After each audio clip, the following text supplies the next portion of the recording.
একটা মানুষের জীবনে যখন তৃতীয় ব্যক্তি আগমন ঘটে তখন বার হয় এক্সকিউজ।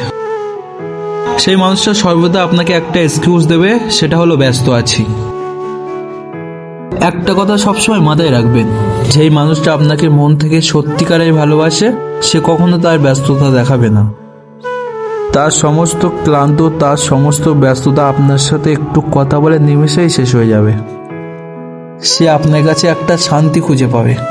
কিন্তু যখন তার জীবনে নতুন কেউ আসবে তখন বাড়তে থাকবে আপনার প্রতি অবহেলা, কমতে থাকবে মেসেজের পরিমাণ, কমতে থাকবে সময় দেওয়ার পরিমাণ। যখন কেউ আপনাকে অবহেলা করছে ভাববেন আসলে তার শহরে নতুন জনের প্রবেশ ঘটেছে।